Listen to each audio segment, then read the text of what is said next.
going full aggro right here, trying to get himself into the box with brute force here. There it is. He got right in there, and there it is. You mentioned right there, Bala, having that SMG fully loaded and gets us Saiyans right and out of the server. And he has Midas' drum gun. So I'm expecting Monkey Man to go full King Kong on the rest of this lobby. George of the Jungle, we're in Weeping Woods now, and maybe we'll see a little bit more of Monkey Man in the future, because with Midas' drum gun, he can move on and do exactly what he just did. Get in the boxes, surprise people with the aggressiveness that you normally will not see in a 60-man lobby in third zone. No, it's not Storm Surge, but still, risk is there when you engage in these fights on the edge. There's so many people boxed up in good positions, ready to shoot at you if you get into a fight like this from Capsino. Good thing, though, is that they're up on the hill, so that everybody in that woods is not going to have the line of sights to actually third party. But he's still careful, still making sure that there's nobody playing edge, kind of coming out to the zone ready to engage in this before he goes forward. Capsino looking for a clean fight right now. It's a very rare clean 1v1 this early kind of third circle game here. So we're going to see what happens now. The sound of the storm comes out, and these two most likely will start moving and trying to figure out how they're going to do the rotation. But, you know, you try to limit the time you have your back towards an opponent, because then they could just take that opportunity to beam you right in the back. But Capsino has his opportunity now, sitting on high ground, doing his best to pickaxe anything that he can. Tac shotgun, pickaxe. You're seeing the techniques. Razina opens up the box here, looking for an opportunity to just get this guy off him. Capsino still applying the pressure. Now he has the green light, and he sends him right out of the server. Razzie does his best with some great defense early on, but it's just not enough to hold on to. Capsino, now with using those tree lines as cover, guides right into circle zone, the safe zone right there. And something to note about Capsino, his day one performance was only 44 points, slightly off pace, but so far he's higher pace than that. So hopefully he can maintain if he wants to qualify for top 300.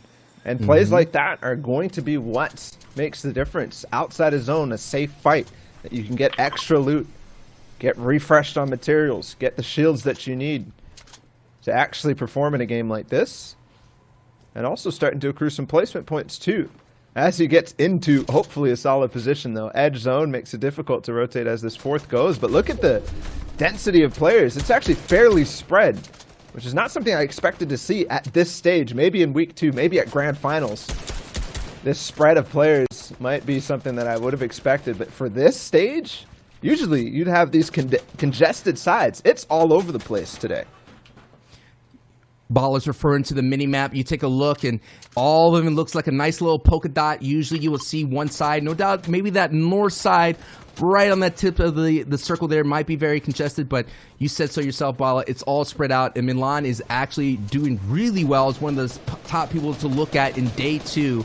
It's kind of like, you know, Tiger Woods out there. We're not yet at the red shirt, the red polo of the grand finals, but we're working our way there. And for those of you tuning in, this is the FNCS Invitational solo style action day 2 from the European region. We're gonna have NA East coming up later on today in the broadcast, as Milan catches someone on trying to get into his little area right now, and Milan is now being aggro, going all the way up, using that technique of the tac. The tac does so much damage on walls, and you could keep up that intense pressure with that high rate of fire. A lot of resources is being used on this opponent.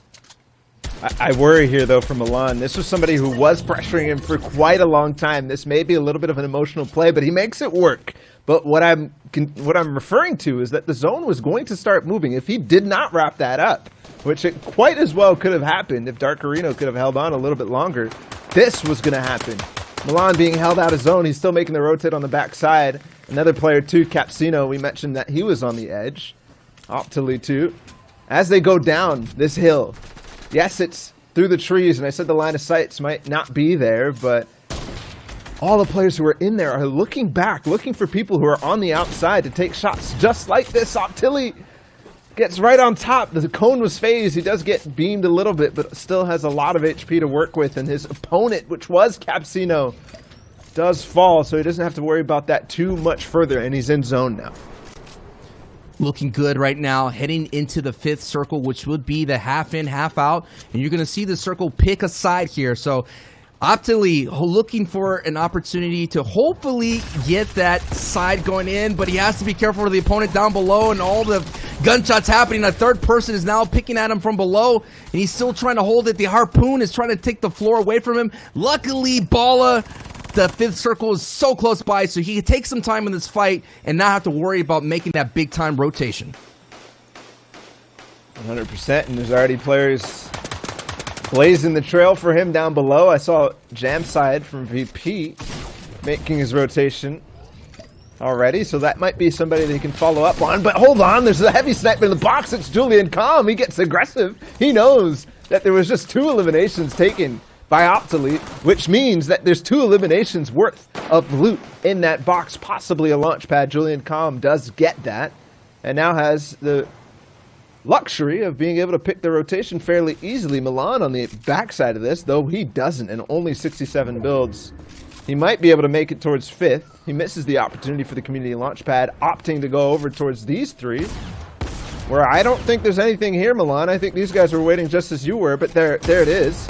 And he finds one on the outskirts, another launch pad too. So I'm confused. There's 2 players here were holding on to launch pads while Zone overtook, and Milan now gets the spoils, but riding in high, late. I'm still a little bit worried. That's why he waits for a second for the tree line so that he can swoop in afterwards with all the builds in his way. Well done from Milan. We're seeing now the congestion now forming up as there's so many competitors inside the circle. It's going to be very heavy on the south and north side, which is where the border of the storm line is still open. So a lot of the players making their way as much as possible to the north, and as we're going to see to the next circle, it's going to be the rotating circle. Kaizen picks up an Elim right there. Milan is somewhere sitting really middle of the pack, so he's looking really good to qualifying for the next week. But the people that we've been seeing that you're watching here, folks, Optily, they're all still on the bubble. So those are the people we're going to be rooting for the rest of the day, because we want to see people succeed here on the broadcast. As we're on board, where's Resurrect? He's sitting with 11 points total for the day, and he has himself a decent position here now on the low ground. There's so much builds here, Bala, all over the place, and so they're gonna have the opportunity to recycle through. Resurrect YZY gets the big Elim right there and gets a nice refresher. We kind of talked about it prepping for this broadcast, Bala. These are what are impact Elims. You could get resources, you could get ammo, and more importantly, you could get closer and closer to the top 10 so that we could really start accruing points. And the players on the edge are going to have to overcome tiebreakers most likely, as Milan is one of those.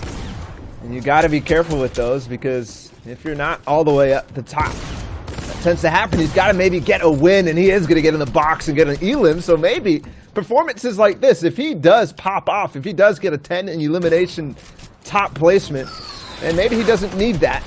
This is so solid from Milan. Remember, he used that launch pad. Remember, he was fighting with only 30 builds to get in the zone. Right now, back up to 68. He has floppers if he needs to dip in and wait for just a brief moment to actually extend the resources that he has. So far, it's looking very, very good from Milan. What looked like a shambles game. Shambles game turning around to its finest. Bala, Milan doing his best just to keep going, to keep surviving, using those floppers. Right now, it is a 10-tick storm. For those of you that never made it this far in a crazy game in Arena, 10-tick is very, very dangerous. Of course, it's almost max damage, and Milan does max damage with Meowso's Pew Pew, getting the job done now, sitting with 61 points for day 2. Some big-time performances from Milan, using a nice stair tunnel, and we're taking a look at the overview. We have Scala on the top, Monkey Man still alive, doing his best, going from branch to branch, and Flame we saw earlier in the cast, and actually Scala does take him down, but now we're on back with Fast Roki. So now we have different situations kind of happening all over the place, Bala. Low ground, mid ground, and high. Right now, you want to try to do your best to get the high ground, because as always, high ground is king, but you can still be that low ground warrior and get so much resources on the low.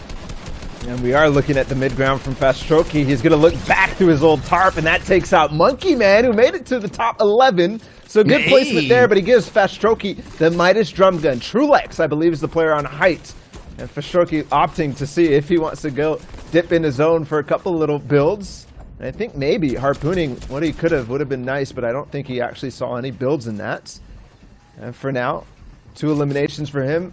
A pretty decent layer. There's a player down below him. He tries to box it entirely up. For situations like this, when somebody tries to go up and into that box, he's ready for it, and he is going to edit down, possibly take a shot. Yes, it's on the driving.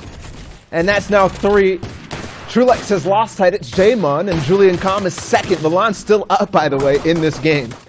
Fast Roki sitting on the outside of the top 300, not in it right now, doing what he can to get himself in as Milan falls in the Elam feed. We're on board here with Fast Roki, sitting with 36 points with the power of the Midas drum gun. We're in a top 4 situation, ladies and